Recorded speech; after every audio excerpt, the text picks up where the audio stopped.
So look, what I want to do is talk a little bit about some of the things that are going on in the world of learning that we see. We're just over there at stand number 26. If you want to come and see us afterwards, please do. But I want to share some ideas with you, and in particular, how we sell learning better to our folks. Why I think that's important is that I've noticed some trends going on, and one big trend is shifting from a mandated environment to a self-service environment. So from the elections in North Korea where you get 100% uptake to, well, here's some good stuff, we encourage you to look at it, oh, uptake is now 6% or 2%, and that's a bit frightening sometimes. So to a degree, what I'm looking at now is one trend in shift, and there's another trend towards cloud, and I'll explain what I mean by cloud in a bit, but an environment in which essentially we now are faced with disintermediation. So brokers or bits that don't add value are getting removed.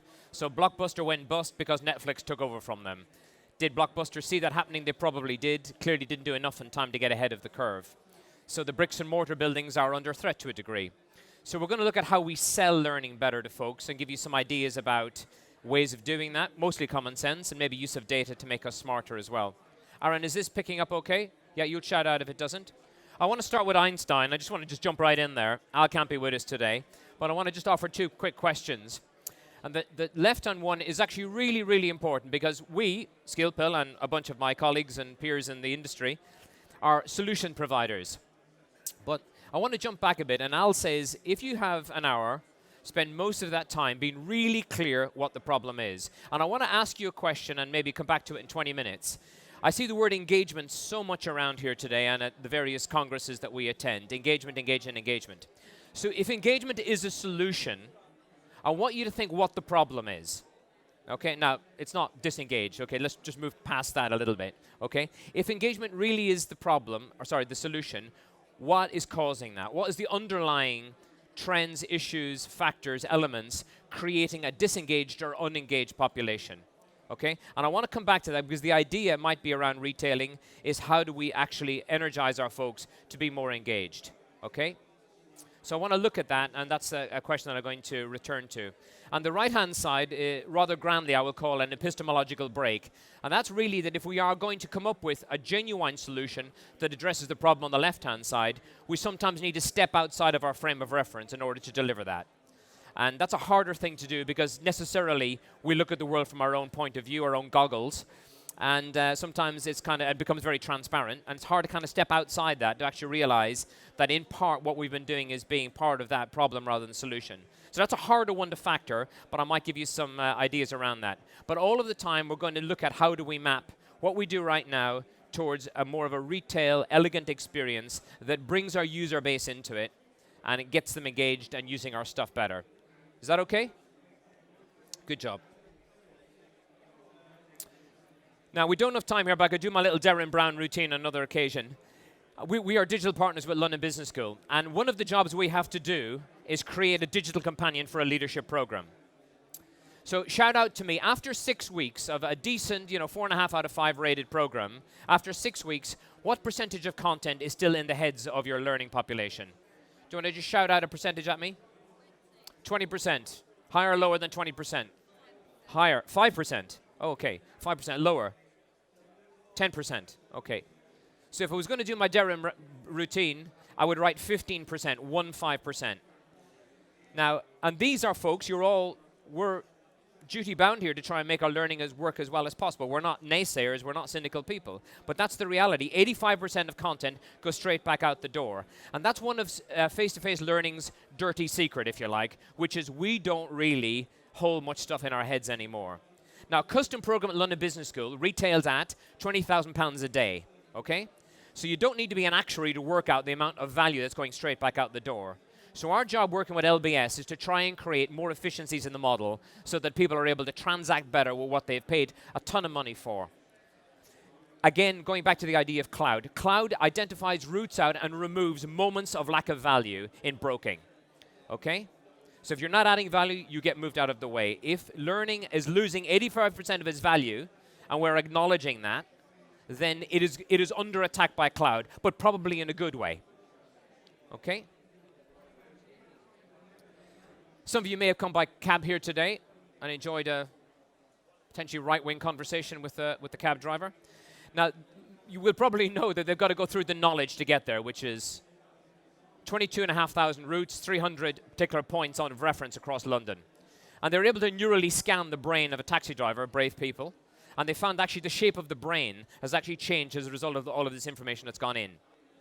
On the right-hand side, we have our sat-nav, and to a degree, this is a little bit of cloud in action. Now, there's going to be benefits from both sides, but clearly you don't need to spend 3 years learning how to use a sat-nav. Maybe you do, but if you don't, you can program where you want to go and off it takes you. And this is the idea of cloud in action, that it's quick to use and it's event-oriented, and then it gets out of the way when you don't need it. You don't need to store it anymore. Powerful stuff. The model I want to advance in my retailing model, though, is that the right-hand side supports or complements the left-hand side, does not replace it.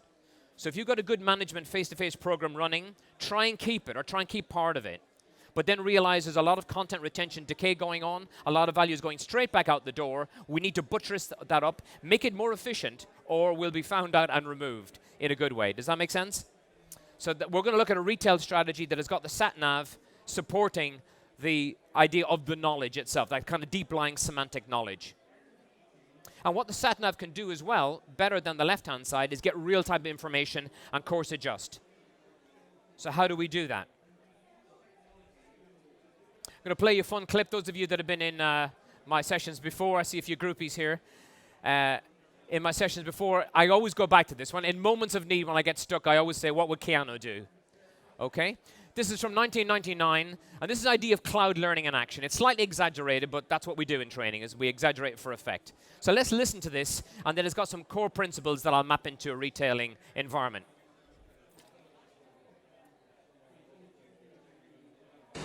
Can you fly that thing? Not yet. Operator. Tank, I need a pilot program for a B-212 helicopter. Hurry.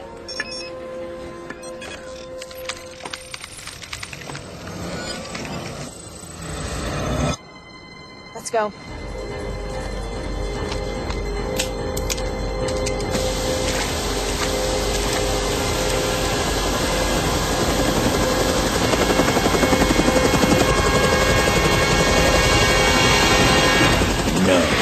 Okay. So some things are going on there. The learning environment, not in a classroom. Top of a building, not classic, okay? Different learning environment. Second thing that's going on there, an acknowledged skill gap. He says, can you fly that thing? She says, not yet. Third thing, a mode of transmission. A link between the area of need and the center repository, the data repository. As you might have noticed there, a Motorola going on in there as part of the transaction as well. Okay? Now, the most important thing going on there, though, and this is why digital learning has mostly failed us so far, is that there isn't a compelling event normally implied. So my suggestion to you, if you're looking at your libraries of material, ask what transaction or event is being implied. Because without that compelling event in a self-service environment, guess what? People aren't going to look at it. You've got fantastic content, but if people don't know when and how to use it quickly, you're going to fail. Okay? And when we're sitting down and doing mapping with our faculty friends at London Business School, they may have a program on strategy and change. We'll say, when are people going to use this? And we might get some pushback going, what do you mean by that? I mean, when are people going to use this change model? And at a push, they may say, well, you know, how to reconcile conflict. Okay, so there's a tag. And we use that tag to go and grab the content and pull it through into a retail experience. And I'll explain that model in a second. So the innovation around retailing isn't really to do with technology. It's enabled by technology. So these are the two models. On the left-hand side is what you classically have, particularly at business schools. I did a talk last week to the Association of Business Schools. You have a manufacturing model with a huge inbuilt inefficiency into it, which is the 85% content retention decay. Now, broadly, in very simplistic fashion, we're trying to push some knowledge and skills into the head of the user so that he or she, when they're faced with an event, they're better, faster, stronger. Now, there's more to it than that. There's transformation, there's reflection, there's all of that good stuff. But ultimately, if they are not better, faster, stronger, you may ask some questions of your vendor as to why that is. Now, the left-hand model actually supports that. But the innovation line is the blue line down the middle. And that is the hardest line to cross. technology is not about innovation. This blue line is around innovation because it shows a difference of perspective. This is the epistemological shift that I talked about Einstein earlier. The shift to look at the learning content from a right-hand side over here. Now you see that some of the elements are the same, but at this point in time, the event is the trigger. Okay? How to reconcile a conflicting team. And you use that to go and easily grab and pull through some content. Is that okay? We found actually that if people are trying to transpose learning into a digital environment, they'll start by going, we want to summarize this, slice and dice and make it easy to identify. That's the wrong move. Instead, you move to the right-hand side of the model and find out two axes. Where do people get stuck? Okay? And where do people fail to deliver, even if they know it? So retrenched and remedial behavior. And if you put those two axes together, you tend to get that top right-hand corner of the matrix, which is under 10% of the content. So where are people struggling to get it, or where are people struggling to deliver it? And there's your retail model in play. Okay? And it's a much more efficient way of doing it. We did a program with Vodafone on rolling out SAP. So where were people struggling to get it? We looked at the call sheets coming into various call centers. Travel and expenses was one area that people were struggling with. So there's an idea for a topic to put into our repository. But also, folks in Ramadan, in Egypt coming up to Ramadan, if they did not fill in their travel and expenses, it created chaos in the system. And that's what we call retrenched behavior. They know they should be doing it, but they're not doing it. If you take the two axes together, you get under 10% of your content, and that's your low-hanging fruit. That's where you start. And that's a market economy or retail economy kicking in to start in terms of how you create digital companions for on-the-go learning. Okay? Your manufacturing mode would say, let's start at A and work through Z. Yeah. So here's the mapping process that I indicated earlier. First of all, our window display. It needs to be enticing and engaging and invite people into it. It's got to be warm and feel I can do this, simple and intuitive. Can you ask that at this moment in time of your learning management systems? Does it feel warm and cuddly? Yeah? No? Not really. I'm looking at some giggles here. It doesn't feel warm and cuddly. Come on in, the water's lovely. Not really the case. Okay, so imagine if Apple were to go in and give you a couple of their designers to redesign your LMS. What would that look like in terms of 3 clicks and you're there? So first of all, the window display is very important. The other thing about that as well is what's in it for me. We're so push-driven, which is a manufacturing approach, that all of the time we're thinking about what we need to get out there. We need to be more agile. We need to be more customer-focused. Blah, blah, blah. Fine. But are you connecting with the motivations of your learning population? Do you understand what they are? Because if you don't connect with the internal motivations of your population, you're not really going to make it stick. Yes, you get a checkbox exercise, but are you going to make a difference to the way they're thinking and acting? I was working with one engineering company a couple of years ago, and she said, the problem with your model, Gerry, is that you think we in the academy know what's going on out in the business. She says, we haven't got a clue, to be honest. I thought, well, that's not a learning problem anymore, is it? They may be ripe for disintermediation by the cloud. Look at going, you guys don't understand our business. We've found some folks who are. Goodbye. Okay? So we need to understand the whiff and what's in it for me. Why are people wanting to be better at what they do? And can we count on that? The second point I want to raise is why now, the compelling event. So for example, if this afternoon I need to have a difficult conversation with a colleague, okay, I put it off twice, I'm not looking forward to it, but it has to happen. So the diary entry now is your compelling event. Now I turn around and say, right, we did some stuff on this in personal effectiveness 6 months ago, that program that was run. It was really good, actually. Mind Gym ran it, very, very good. Now where is that stuff? Okay, now I found it. Let me take a look at it. Okay, I'm done. That little horizon is a 5-minute arc. If you spend more than 5 minutes trying to find or use the material, you've lost your user or your customer. Okay? So there's your zone of discretion. So ask yourself a question. Take out your BlackBerry curve or whatever you may have right now and try and connect with your Moodle system. Okay? Identify an object and then consume it. And set a stopwatch. And if it's more than that 5-minute arc, forget about it. Yeah? We're in fantasy land. And that means they're out and about. That doesn't mean that they're necessarily connected to a beautiful Wi-Fi system. We're doing a major project with Save the Children at the moment. We're getting content out to Djibouti and Nepal and these distressed areas and getting material out there in just in time needed in really poor infrastructures. Yeah? So you need to be nimble to get your material out there, or else you're just selling it, but you can't deliver it, can't fulfill. So that's really, really important in terms of that window or that zone of discretion you've got. An interesting talk you should look up Schwartz under TED Talks and the paradox of choice. And this goes back to, I think, the marmalade test in retailing history, where they began to extend the volume the range of jams and marmalades they were offering in a particular aisle. And they came to a tipping point that the more that they offered as a range, the more people actually stood back and didn't bother getting involved. So if we say, fantastic, we've opened up a new learning management system, and we have 6,500 learning objects for you to look at. Not great, actually. These days, we're into personalized learning pathways. The what's in it for me? What is the relevance of this stuff? There's a great book out there, the one called Digital Relevance. How do you connect with stuff that makes a difference to me? So this point, number 3, also relates to number 1 as well, as to why should I bother looking at this now? I'm very, very busy. So you dropped some material right in front of them. It's a bit like those retailers where the checkout, where you're walking past the till, and there's a bag of chocolate things that you hadn't gone in for, but you've walked out with. Yeah? Nice bit of nudge trigger user going on.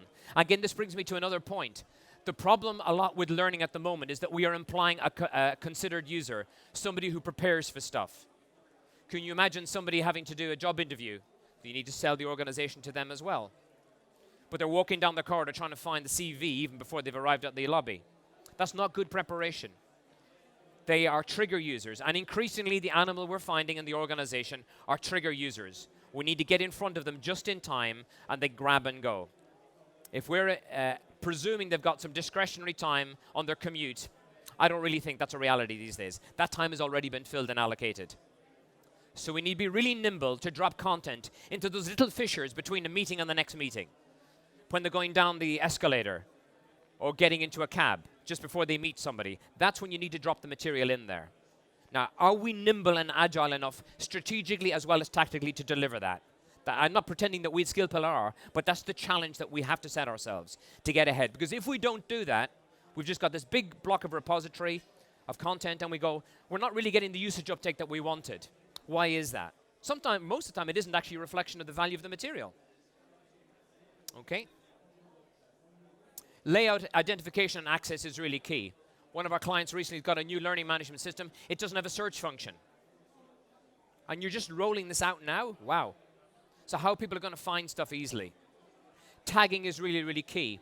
We have a skill pill that we did last year. It's one of our best ones called Managing Scope Creep. Nobody looks at it. And we were doing an audit because we can see all the tracking coming in. We said, how come nobody's looking at that? And I said, well, first of all, they don't like the word managing in a title, so it puts people off. And secondly, they don't really understand or care about what scope creep means. Yeah?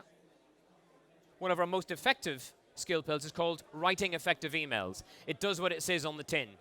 Be really clear and sharp as to why people should bother looking at this now.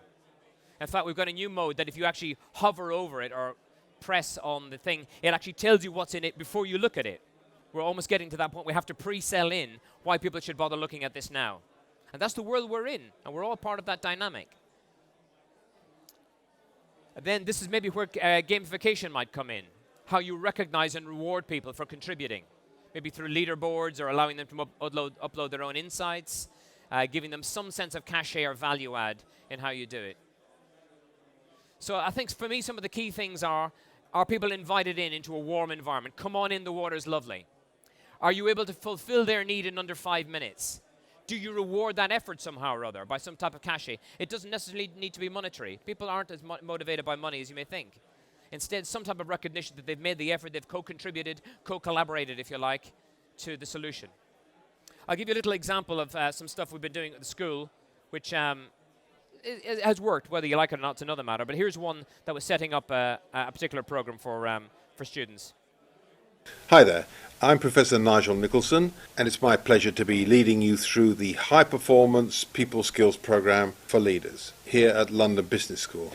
You should think about this as being a week-long journey, quite a tiring journey, but one that's actually a lot of fun. It might be quite intense, but that comes from sharing with people who are really from lots of different areas of business and from whom there's an enormous amount you can learn. And what you're going to be learning is how they and how you can make a real difference by unlocking the potential of the people in your organization and the people with whom you deal. And that's the most difficult and important thing to do in business. So it's a great help before you... Okay, so the reason why there's an avatar is that we know from the data that's seen as more warm, inviting. The tone of voice there is coaching and enabling. It's not prescriptive and didactic, particularly on phones, devices. People don't like being preached at. It's personal space, and they are inviting you into their personal space. So tone of voice is incredibly important. The idea being, look, there's something I want to share with you. I happen to know all about it, but I'm not going to be preachy about it. But let me just show you what I think. So it's almost to become a Sherpa or a guide. So that tone of voice is really, really key for on-the-go cloud devices. Okay? Do you like that? Yeah? Okay, get some nods. It actually worked as well, and there was a business problem we were facing, which if you want to come over to the stand, I can talk about. But it actually worked in terms of creating that engagement and call to action that piece really, really needed. So the one thing I want to get across as well is the sense of passivity sometimes that's built into where we're going. And this is from a face-to-face as well as a digital environment. Kind of learning is done to you. Yeah? Not you don't do learning, it's done to you. And it's amazing, senior executives I've seen on face-to-face programs that I've been involved in, they become very, very passive. And they say, well, can I take a break now? What are we supposed to do next? I'm not really sure what this breakout is supposed to be about. They almost regress into this passivity. And that's all sometimes to do with the way that we've set it up in the first place.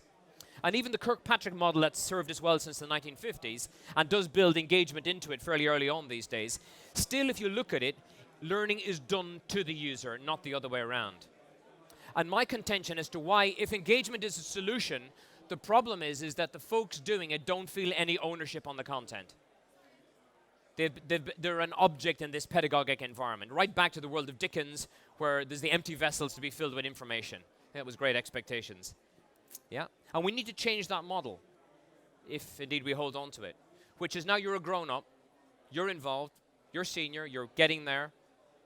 We trusted you to hire you. We trust you now to self-diagnose where you're going, that self-diagnosis that happened on top of the building, and you're now in control. And I think if somebody is in control, they feel more engaged in what's going on. Would you agree or disagree? Yeah, bit. It's a very, very good book called Hooked. I'm going to wrap up now.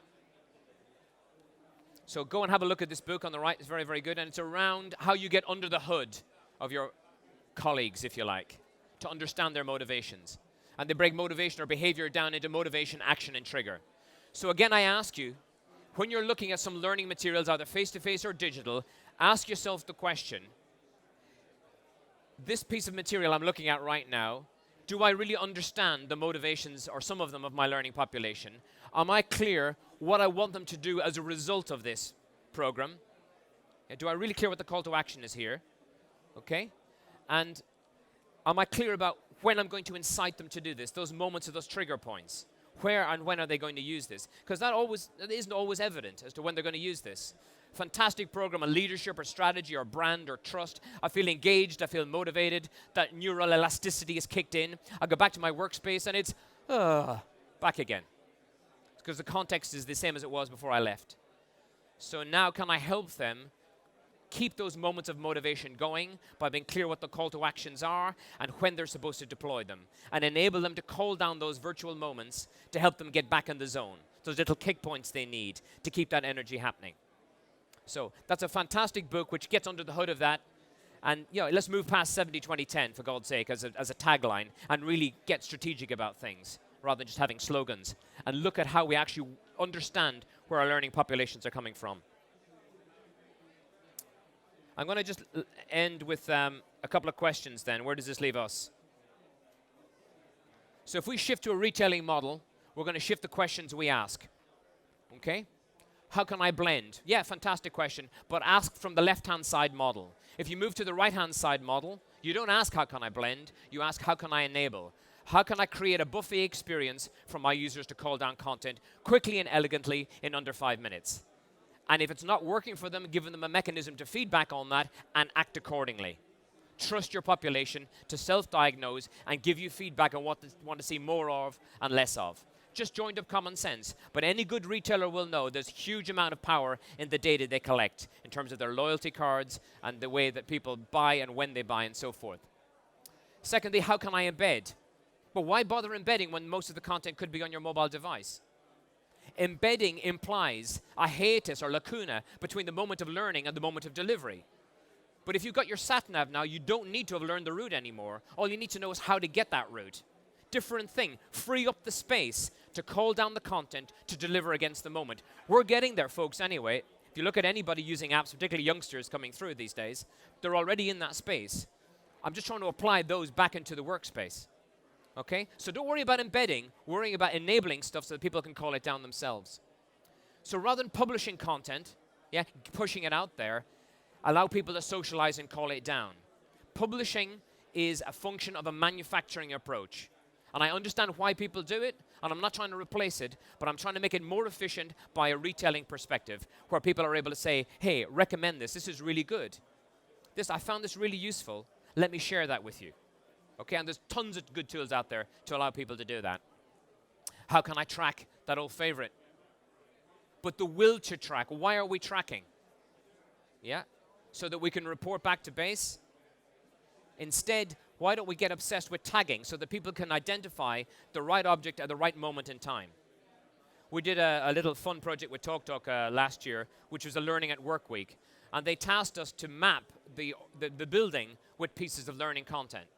So if people were in a social area, you could use your QR code in your phone to collect some content on networking and having skip meetings and conversations. In the lift, you had the inevitable elevator pitch going up and down. In the toilets, we had one on personal brand. QR code on the mirror. That was my idea. If you held the phone over the TalkTalk logo, we used an augmented reality app to call to life their vision and values. It was a bit of fun, but it was to try and show people that learning no longer belongs on the third floor locked away in the larder when you have time to look at it. Instead, it's out and about all around you. You grab and go, grab and go. And that's the innovation and that's the philosophy. And technology can support that if you program it to do it right and get ahead of it.